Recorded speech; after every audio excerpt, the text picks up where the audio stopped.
cuesta hablar de las misiones sociopedagógicas sin sentirse un poco bastante atrevido, ¿no? Dada el marco histórico en que se desenvolvieron, la complejidad que tuvieron, el significado, la trascendencia, que tuvieron esa impronta de ir a hacer un relevamiento, un contacto, de llevar a esos núcleos de población muy especiales algunos insumos mínimos, como el pan de cada día, como insumos mínimos educativos, culturales, música, títeres, libros, la simple presencia para realizar fiestas, juegos, animar la escuela, relevar, hacer una especie de censo, no una especie de censo, sino un censo de la comunidad donde estaba inserta esa escuela, y hacer incluso hasta el mapeo, parece mentira, hasta unos mapas precarios y caseros, diríamos ahora, de su ubicación, de su zona de influencia, y después juntarlos y cotejarlos con los mapas reales del Uruguay que existía, con la cartografía oficial, diría. Y esos nucleamientos estaban poblados por gente que no solo era analfabeta en su mayoría, sino que además no tenían acceso a servicios de salud y a ningún tipo de servicio cultural, mucho menos. Y esa descripción, que dicha así pausadamente parece casi una ficha técnica, en su momento, cuando se fue visto y avisorado en su conjunto, relevado y de vuelta a la sociedad, significó un golpe, un impacto muy fuerte. Para usar palabras de Roberto Al, un cross a la mandíbula del Uruguay, de la Suiza de América, etcétera, etcétera. Fueron enriqueciéndose en cuanto a disciplinas, incorporándose estudiantes de agronomía, médicos, aparte de los maestros y los estudiantes, que eran siempre el núcleo y la base, esa especie de fogonazo de esperanza y de humanidad que se llevaba a esos núcleos, y después el recoger elementos para denunciar y para proponer soluciones al conjunto de la sociedad uruguaya sobre esa realidad ignorada y barrida bajo la alfombra, que estaba ahí, sin embargo, que era tan dolorosa y tan increíble desde el punto de vista humano. Hay testimonios que recientemente se recopilaron y se publicaron de jóvenes mujeres, por ejemplo, que no se atrevían a mirar a la cara al interlocutor. No solo no mirarlo a la cara, sino que cuando le hablaban se giraban hacia la pared, porque sentían vergüenza de mostrar su propia presencia o de comunicarse con el otro por tener una absoluta falta de autoestima y de comunicación social, bueno, todo lo que se pueda. Y ahí aparecen estudiantes de magisterio y maestros posteriormente, que van a surgir figuras señeras como Julio Castro, ¿no? que es maestro y comienza a publicar en Marcha los relatos de las misiones pedagógicas, y termina siendo un periodista de fuste, y se crea una especie de círculo en la personalidad de Castro, que es el maestro, el periodista y el sociólogo a prepo, diríamos, ¿no? El que denuncia y el que propone, el que denuncia, el que indigna, es decir, y se indigna y contagia esa indignación, y contingentes en algunos de las misiones del 60 y pico. Es posible encontrar entre las maestras juntas a Lilian Ceriberti, Elena Quinteros y Sara Méndez. Y de manera que con solo esos nombres se da idea del compromiso, del fenómeno cultural y después político que se produce con esas misiones. Y ahí está entre esos misioneros el compañero y amigo, y compañero de algunas jornadas especiales que fue Policho Sosa. Bueno, es una historia de amor bien intensa. Mi mamá nació en Argentina y a los 7 años se vino con la familia para acá, para Montevideo.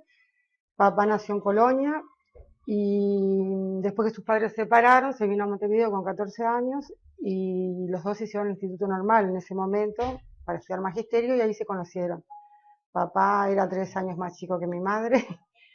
Y bueno, fue la época de oro del magisterio, con grandes profesores como Reina Reyes, como Julio Castro, como el maestro Soler, como Gesualdo, que mi mamá fue alumna de Gesualdo sin saber que después iba a terminar siendo su suegro. Porque en esa época que mis padres fueron estudiantes, fue la época dorada del magisterio, se realizaban a partir del año 45 las llamadas misiones sociopedagógicas, que se hizo a instancia del magisterio, pero se unió agronomía, estudiantes de medicina y estudiantes de odontología. Y entonces iban al interior profundo, y trataban de paliar un poco las carencias desde todo punto de vista. Hay una anécdota que dice un estudiante de odontología o varios estudiantes de odontología en una misión sacaron 300 muelas, porque había niños con las muelas picadas, qué sé yo, gente, y bueno, llegaban ahí a los rancheríos del interior, se instalaban varios días, eran estudiantes de magisterio con todo el resto, y a instancias de Julio Castro y del maestro Soler iban de pueblo en pueblo, rancherío en rancherío, y bueno, organizaban toda esa etapa que era desde el punto de vista, este, digamos, alimenticio, enseñarle a comer bien, hábitos de la higiene, los doctores revisaron a los niños sobre todo, y después desde el punto de vista artístico, que es lo que más está relacionado con mis padres, también montaban obras de títeres, obras de teatro, les enseñaban a hacer los muñecos, había danza, todas las manifestaciones artísticas que nunca habían visto y que era la forma que ellos tenían de poder llevar, ¿no? Para achicar un poco la brecha de Montevideo al interior. Fuimos a Cuba y ahí nos encontramos con el Policho que había estado en Cuba, porque ellos estaban atesorando no solo el punto de vista de la memoria colectiva, sino el punto de vista institucional, archivando, recuperando archivos, sistematizando toda la historia del desarrollo del títere en Cuba, y ahí aparece Policho y Loureiro en la campaña de alfabetización, en un momento muy especial de la Revolución Cubana, con un rol y con un empuje que desconocíamos. Mismo la figura de Gesualdo, el padre de Policho, ¿no? Gesualdo Sosa. ¿A quién primero conocimos? Yo conocí primero a Gesualdo Sosa como lector de su Artigas, de Vida de un maestro, de la experiencia de Vida de un maestro, una otra experiencia de Conchillas que pude releer en Cana después de haberlo visto afuera, haber tenido referencias de él, pero era como que era independiente Gesualdo de Policho, y eso en realidad era por la voluntad de Policho. En determinado momento, después cuando se hizo un homenaje a Gesualdo, un gran homenaje que se hizo, una exposición de su obra y de su biblioteca, de la mano justamente de Beatriz, de la hija de Policho, que también es maestra, y la nieta de Policho también es maestra, o sea que la bisnieta de Policho es maestra, van 4 generaciones ahí, donde Policho se queja, rezongando, porque no es queja, es rezongo, dice, no era fácil y no ha sido fácil ser el hijo de Gesualdo, o ser un hijo de Gesualdo. En el sentido del espacio, ¿no? El espacio de la vida, el espacio de... El hijo de Gesualdo. Sí, tal vez por eso Policho tenía esa tendencia más a la oralidad que a la escritura, y más a la práctica, a la praxis, y a hacer las cosas que a quedar registrado, ¿no? Tal vez era un factor de independencia, de soltar amarras, ¿no? Y de ser Policho, de ser Gustavo Policho Sosa.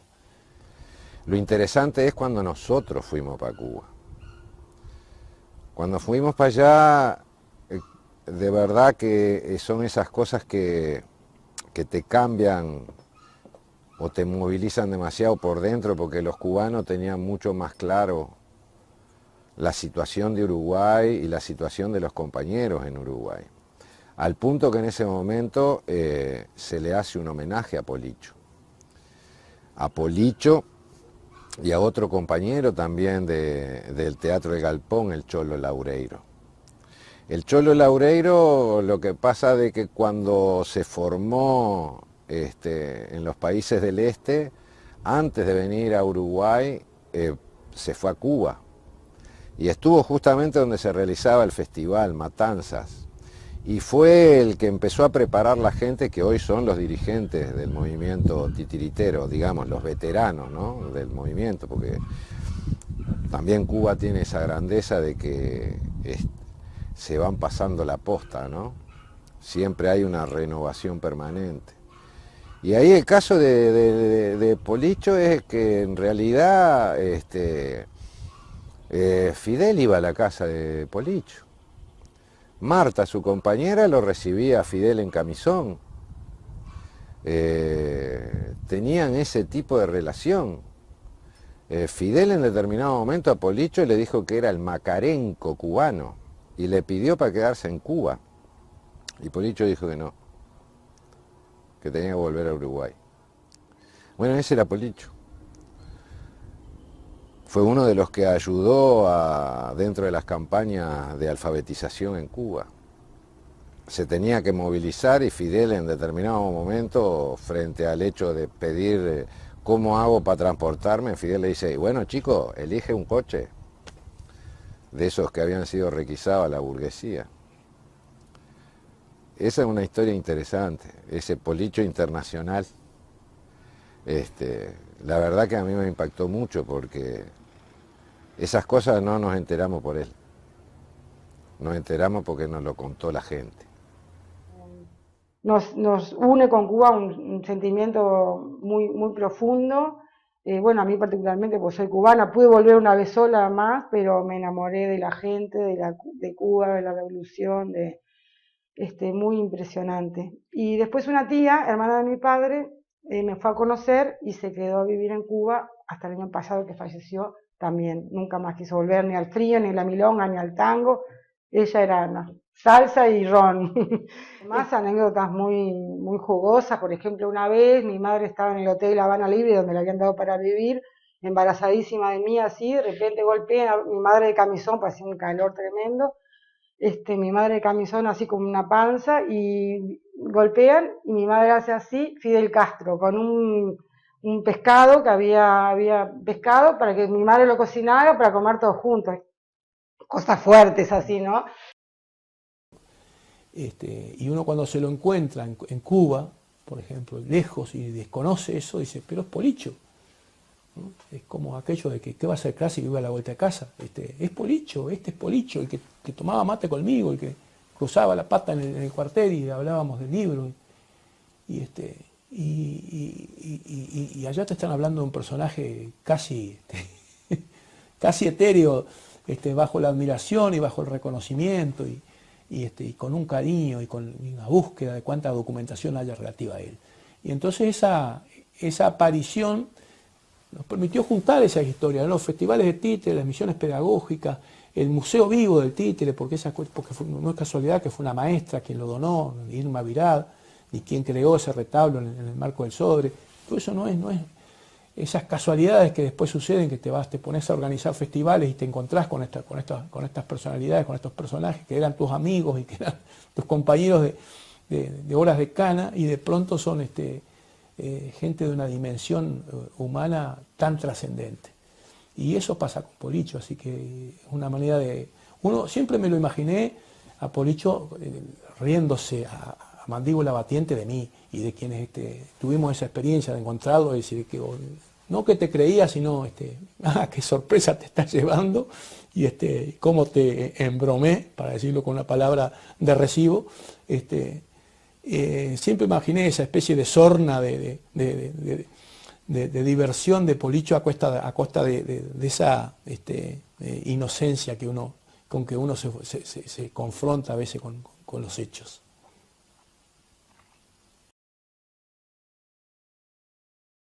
que irrumpió la dictadura. Ya se sabía que a mi padre lo venían a buscar, mi papá era del Partido Comunista, mamá era del Fidel en ese momento, y mi padre no se quería ir, teníamos las valijas prontas, estábamos sacando los pasaportes, pero mi padre en el fondo no se quería ir, y bueno, y así estuvo, lo vinieron a buscar de la escuela, estaban en la dirección, lo vinieron a buscar en Pan de Azúcar, que fue fuerte para los niños, para todo el mundo, y estuvo 7 años, estuvo acá en el Batallón 4, estuvo en Melo, y estuvo en el Penal de Libertad. Bueno, yo a Policho lo conocí sin presentación. Sí, no. Nos tiraron juntos ahí junto con un contingente de compañeros en una cuadra del cuartel de Melo, el RC8, el Regimiento de Caballería número 8 de Melo, donde había gente presa de toda la región este. No era el único maestro, digamos, algún maestro de Rocha, alguno de Cerro Largo. No era que fuera porque fuera el maestro, eran gente que estaba en el marco del operativo Morgan y la represión desatada a fines del 75 y comienzo del 76. Ahí fuimos ese contingente y entre quienes estaban ahí apareció Policho.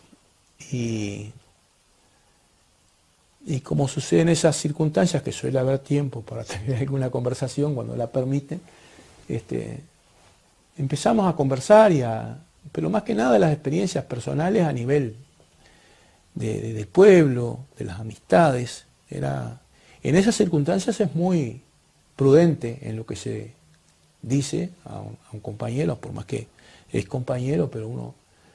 De manera que con Policho hablábamos mucho de una cosa que a él llamaba muy fuertemente la atención, era estar viviendo la experiencia de preso cuando él había vivido antes la experiencia de padre de preso, porque el hijo de Policho estaba preso por el MLN desde unos años antes.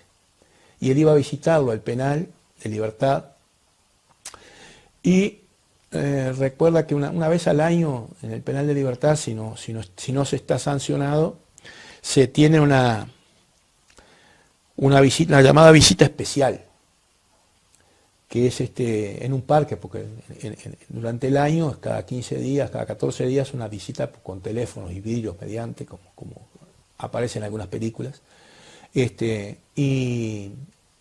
Y una vez al año en visita especial, y él contaba que con el hijo hablaban, y dice, bueno, contame un poco de ¿cómo es esto? ¿Cómo es?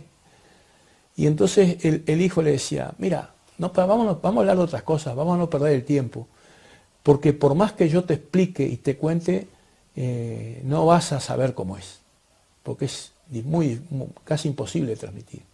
Y él, que ya llevaba un par de meses de giro entre cuarteles y cosas por el estilo, aparte de la tortura, me decía, y tenía razón, esto es imposible de contar. Porque la Unión Internacional de la Marioneta, lo que se llamaba en aquel momento el Comité del Tercer Mundo, pedía información por los compañeros detenidos y el responsable en ese momento acá declaró de que era una persona que se encontraba bien y que se dedicaba a ver ovnis, ¿no? Lo cual era totalmente mentira. El compañero estaba en ese momento preso en el campo de concentración de Libertad en San José. Inclusive estando preso en los peores momentos acá en el Batallón 4, ni hablar en Libertad cuando ya estaban procesados y todo, organizó títeres, obras, pero acá en el Batallón 4 que estaban con la venda y todo ahí, con las migas de pan hacía títeres y hacía sus propios obritas como para salirse de la locura que estaban viviendo. Lo cual, al hacer un llamado en Brasil de que se hacía un encuentro de la Unión Internacional de la Marioneta en San Luis do Maranhão, se me planteó de ir para allá y bueno, y en ese momento me dieron cobertura a varios compañeros. La Reina de la Teja, hicieron espectáculos para conseguir el dinero para poder salir del país, por ejemplo, ¿no? Entre otros, ¿no? La Bohemia, Rubén Olivera, y así fueron compañeros de todo palo, ¿no? Libertarios, comunistas. La cosa que yo pude llegar más o menos con cierta cobertura hasta San Pablo. De San Pablo para arriba me las tenía que arreglar sola. Y lo que llevaba justamente era un desmentido y un panorama de cuál era la situación de los compañeros detenidos y en las condiciones que estaban los compañeros por el caso mismo de la tortura, ¿no? Y antecedentes que habíamos sacado en ese momento de cómo había sufrido y las violaciones que había recibido la familia de Policho.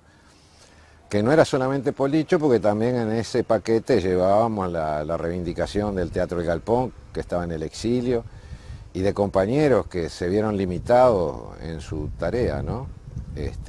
O sea que ese fue el principio que yo tuve con Policho. No lo conocía. Imagínate, mamá con todos esos líos, tuvo un quiebre psiquiátrico importante y tuvo varias internaciones psiquiátricas. Nunca se perdió una visita, ella se internaba, en Libertad tenían visita cada 15 días, nunca se perdió una visita. La internaban entre los 15 días, entre martes y martes, porque ella no se podía perder. En los 7 años creo que no faltó ni una sola vez. Y si faltó fue por tema económico, porque claro, como se habían destituido estuvo muy complicado el tema. Bueno, mi padre salió en el 83, que todavía no estaba instalada la democracia, estaba recién abriéndose. Le costó mucho reinsertarse en el ámbito laboral, pues ellos se habían jubilado, por suerte se pudieron jubilar bien, le reconocieron todo. Cuando los restituyeron a Sarandí y el G1 y otro Tacuarembó, no sé, entonces ellos dijeron que no y pudieron establecer su cédula jubilatoria. Bueno, entonces se quedaron en Montevideo, porque con mi mamá nos habíamos ido a vivir a Montevideo, que le quedaba más cerca a Libertad, ella para ir a penal y todo eso. Y bueno, estuvo trabajando en la 30, en horario, mi padre, y después, bueno, había que reunir a todas las agrupaciones de titiriteros, que había muchas, y entonces papá se puso en campaña, aparte como buen comunista, y era así, bien, machacón, y lo que quería se lo proponía, reunió a todos y lograron con el contacto, con los títeres Mateluna, bueno, con una cantidad de compañeros, organizar la asociación de titiriteros, que fue una cosa bien importante porque los nucleó, pudieron zanjar sus diferencias, el Tato de una extracción anárquica, mi padre de una extracción comunista, entonces esas discusiones eran muy intensas. Se odiaban por momentos, pero se terminaron amando. El Tato y Keila fueron uno de los impulsores de un homenaje que le hicieron acá a mi padre, que estaba enfermo, no pudo venir, que le reconocieron y todo, bueno, y después el otro encuentro se llamó Marta y Policho, así que fue bien linda la relación esa con el Tato. Fue de amor-odio, pero primó el amor por sobre todas las cosas.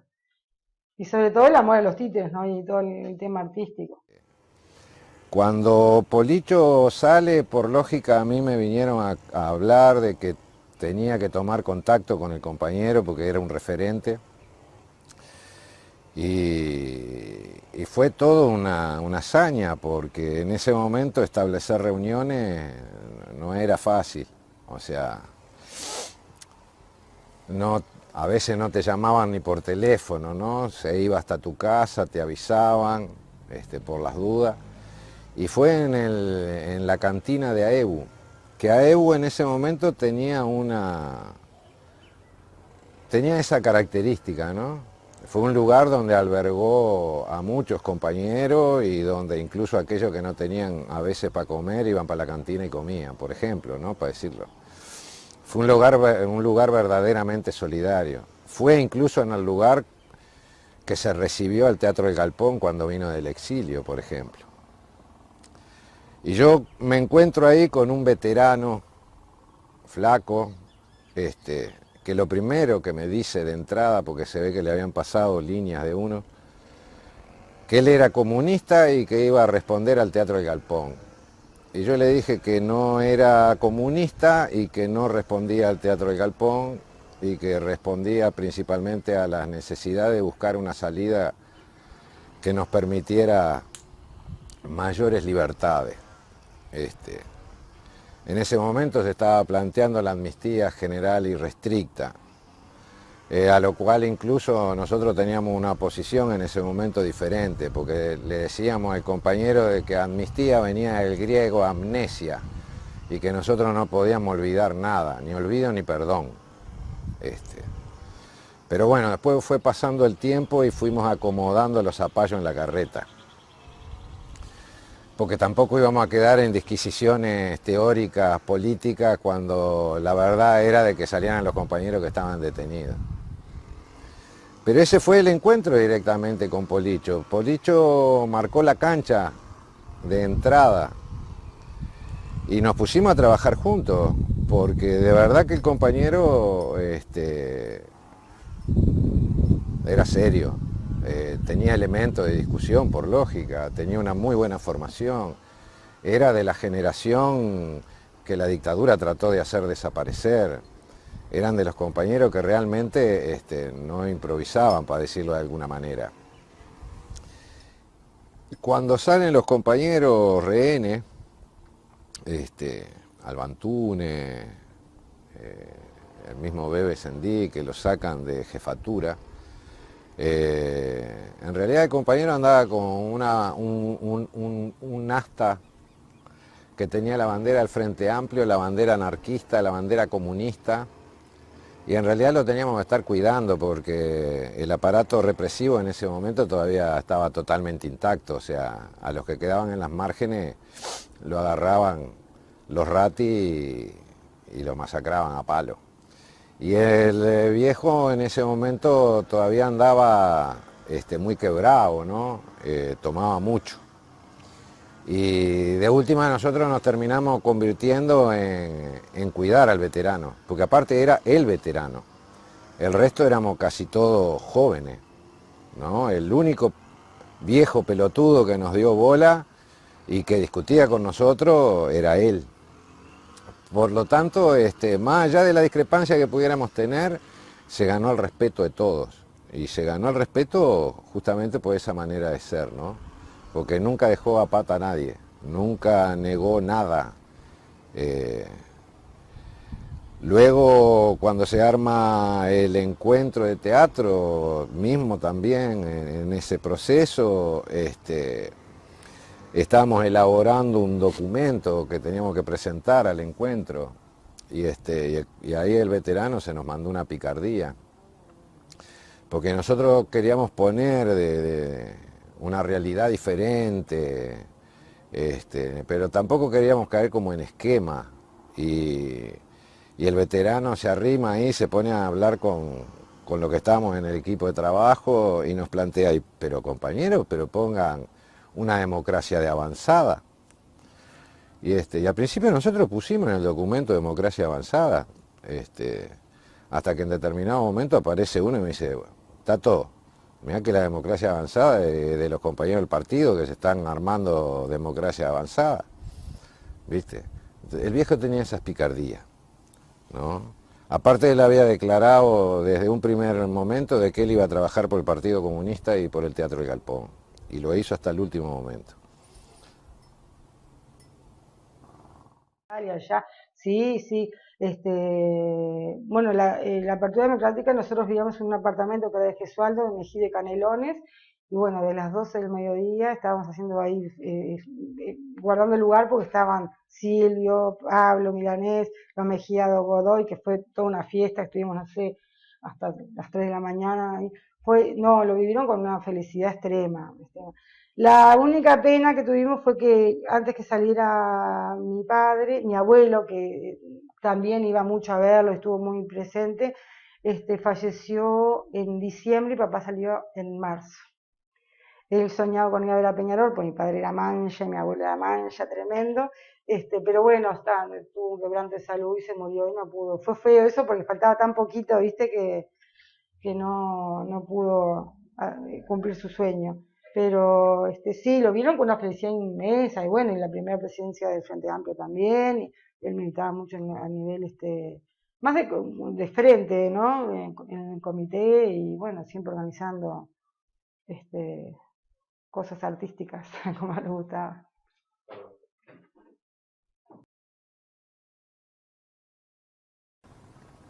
Los títeres. Los títeres.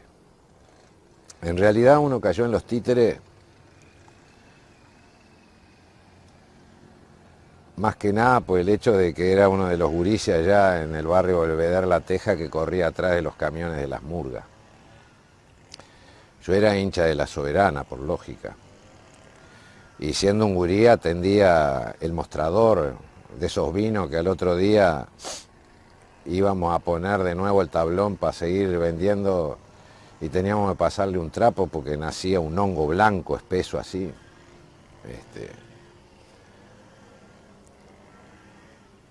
Y resulta que el Pepe Veneno había transformado el carnaval porque había estudiado teatro. Y como gurí que tiene determinado referente y quiere ser parecido, me fui a estudiar teatro. Pero en aquel momento para un gurí de barrio el teatro era raro. Los hombres que hablaban finito y te tocaban todo, un día mandé a cagar a uno. Y no me llamó para nada la atención. Pues yo buscaba otra cosa. Pero empezamos a hacer teatro nosotros. Y ahí armamos en una escuela de monjas, a pedido de las monjas, ¿no? Que querían algo folclórico, armamos el grupo literario Nativista para Todo. La que damos entrada, ¿no? El romance de los tres hermanos valientes, de Fernán Silva Valdés, La carga del arbolito. Nos terminamos echando porque terminamos haciendo un montaje ahí. Estoy hablando de gurises que tenían 15, 16 años. Habíamos encontrado un disco, Aníbal Zampayo, Vida y ocaso del protector de los pueblos libres. Construimos toda la bandera de la Liga Federal, incluso la de Otorgué. Terminó ese espectáculo, estaba la cana, estaba todo el mundo ahí y nosotros de patita en la calle para cuidar la virtud de las buenas muchachas del colegio, porque era un colegio de monjas, era un colegio privado donde iban principalmente las hijas, porque aparte era de niñas, de los comerciantes del Paso Molino, para decirlo de alguna manera, ¿no? Y ahí cayó un libro de Federico García Lorca, que hablaba del teatro de trinchera, donde se iba a los frentes de batalla y se llamaba La Tarumba, armada directamente por Federico. Salían de overol y optaron por los títeres, porque en los frentes de batalla llevar elencos de 10 personas era demasiado. En cambio, en una maleta pueden entrar 20 actores. Y claro, obras perdidas que quedan títulos como La defensa de Madrid, Franco el fascista, Los invasores. Armamos un carro como los que tenían los juntapapeles y lo pintamos de rojo y negro y salimos a la calle haciendo nuestra primera obra de títere, Don Sol. El sol bajaba a la tierra, pero lo atrapaban, lo enjaulaban y lo querían vender. Y eso a nosotros nos permitía dialogar con el público de quién es el sol, a quién pertenece. Y muchas veces tuvimos que salir corriendo y que nos daba cobertura era la propia gente. Estoy hablando del Parque Rodó, la Feria de Tristán Narvaja. En la Feria de Tristán Narvaja, en una corrida que tuvimos porque la cana nos quería agarrar, los verduleros empezaron a tirar verdura al piso para que la cana no pudiera correr, o por lo menos para trancarlo, ¿no? Y él, sin embargo, heredó esa experiencia de las misiones y todo eso, su relación con el títere como entidad. Es muy complejo hablar del títere porque el títere es una entidad, es arte, pero es un artefacto extraño, una prolongación del cuerpo, pero que en determinado momento se apodera del cuerpo del que le da vida y de su voz, y es extraño, ¿no? Porque es una criatura que se apodera de su creador. y se apodera, es una palabra que suena demasiado grosera en este sentido, pero como que hay una comunidad mágica entre títere y titiritero, y ni que hablar que entre títere, titiritero y público. Y ese carisma inmenso que tiene el títere de robar la atención de todo, de grandes, chicos, viejos, jóvenes, en el momento que aparece en escena, esa gracia que tiene, para Policho era un instrumento natural, era una prolongación. Sin embargo, él no hablaba demasiado títere. Él tenía ese orgullo de titiritero y ese oficio, y ese tal vez algo que yo no conocí, porque por las circunstancias en que se nos dio convivir, que era la pasión por transmitir ese oficio. Y por ver en acción, y al mismo tiempo por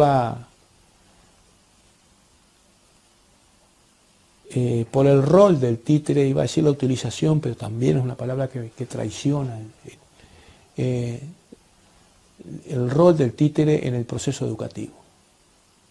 Esa capacidad de acortar distancias, de comunicarse directamente con la dimensión emotiva, con la inteligencia emocional, como se dice en la moderna pedagogía, de registrar, de matrizar en la memoria una cantidad de cosas, de externalizar cosas que de repente no se animan a sacar las gentes, no solamente los niños, de su vida interior, de su realidad, y tal como sucede con los antiguos cuentos de hadas, y están analizados por los psicólogos y los pedagogos, lograr que esos personajes sean fuerzas y sean impulsos y sean atavismos a veces que están en el interior de la gente, con los que a veces la gente no sabe lidiar, y el títere ayuda a manejar esas cosas, y ni que hablar que a transmitir los hábitos a veces más elementales de higiene, de salud, de comunicación, de interrelación, que son tan necesarios. Si volvemos a unir a esto, a esas realidades que se encontraban en los pueblos de las rinconadas, de las estancias, en la campaña, en aquellas misiones pedagógicas, se entiende ese enorme cariño, en esa fe que cierta parte del magisterio adquiere por el títere, toma para el títere, y que no va a desaparecer jamás. Porque trabaja en el interior de la gente, no trabaja meramente el discurso político, trabaja sobre el ánimo, trabaja sobre la emotividad. Y en época de dictadura aprendimos de que teníamos que partir de ahí, de la memoria emotiva, de rescatar los valores como ser humano. Y eso te lo permite el teatro, la música, los títeres. Acercarte al otro, al diferente, porque a la vez vos no estás dividiendo con el arte de si piensa de una manera o si piensa del otro. No, puede haber incluso alguien que empiece muy diferente. Y en realidad podemos llegar a comulgar, porque a la vez a quien hay que transformar muchas veces al que piensa diferente, no al que piensa igual. La herramienta para mí del arte y el compromiso del artista tiene que ir de la mano de la gente, tiene que ir desde las necesidades de la gente. Vos pasás a representar la vida cotidiana de la gente. Estás ahí, estás en el barrio, estás en el club, estás en los partidos de fútbol, estás en todos los ámbitos. El arte es esa herramienta que nos permite establecer no solamente el diálogo, sino las formas para encontrar después las salidas para la liberación. Por eso siempre lo primero que hace la reacción es cortar la cultura y reprimir a los artistas. Para mí el valor fundamental que tiene el arte es ese, es el compromiso con su gente, porque una cosa puede ser el ego del artista, en mostrarse, en querer ser aplaudido, pero también está otra cosa, que es la posibilidad en determinado momento de decir y de tener la voz del que no tiene voz. y de representar esas situaciones que no te lo va a presentar la prensa. Por lo tanto, yo comulgo plenamente con el poeta español que dijo que la poesía es un arma cargada de futuro.